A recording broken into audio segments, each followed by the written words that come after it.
ये कहानी है एक छोटे से किसान के एक बहुत बड़े व्यापारी बनने की। मांगरेला नाम का एक गांव था। उस गांव में उन दिनों के सबसे अमीर और प्रतिष्ठित व्यक्ति थे मोहनलाल। मोहनलाल गांव के एक बहुत बड़े व्यापारी थे जिनके पास अपार धन दौलत थी और वो एक विशाल हवेली में रहते थे। लेकिन मोहनलाल जन्म से इतने अमीर नहीं थे। वो तो मानो रातों रात बड़े आदमी बन गए थे।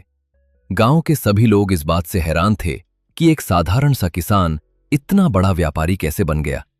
तो दोस्तों, आपका KR कार्टून नेटवर्क चैनल में स्वागत है।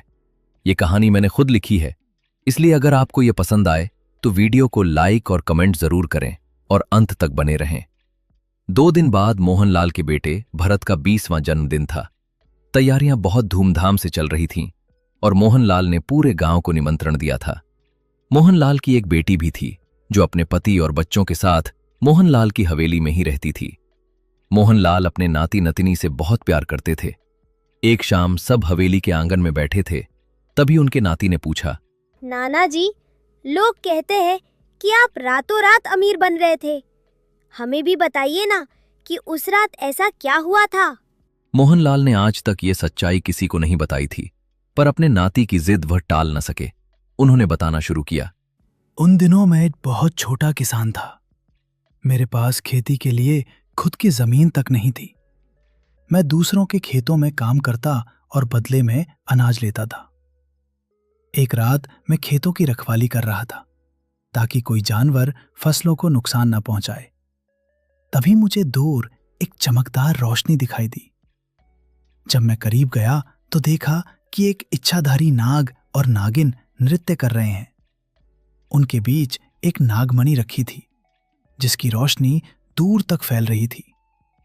मैं वो दृश्य देखकर डर गया और वहां से भाग निकला।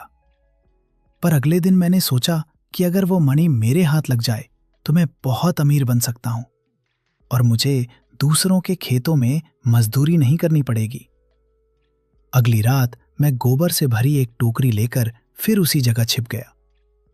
थोड़ी देर बाद नाग नागिन आए।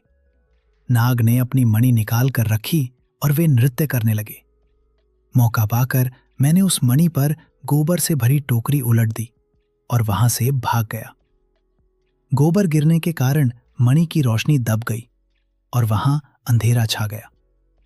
अगली सुबह मैं वापस गया और उस मणि को उठाकर अपने घर ले आया। बस उसे बेचकर ही मैं इतना बड़ा आदमी बन गया। कहानी खत्म करते ही मोहनलाल थरथराते हुए उठे। उन्होंने अपने परिवार की ओर देखा और भरत को गले लगा लिया। वो बहुत डरे हुए थे और बिना कुछ बोले अपने कमरे में चले गए। कमरे में जाकर उन्होंने दरवाजा बंद किया और अलमारी से एक चाबी निकाली। उस चाबी से उन्होंने एक छोटी संदूकची खोली। उस संदूक में वही नागमणि थी जिसकी रोशनी से पूरा कमरा जगमगा उठा। दोस्तों, अगर मोहनलाल ने मणि बेच दी थी तो वो उनके पास वापस कैसे आई और कहानी सुनाते हुए वो इतने डरे हुए क्यों थे?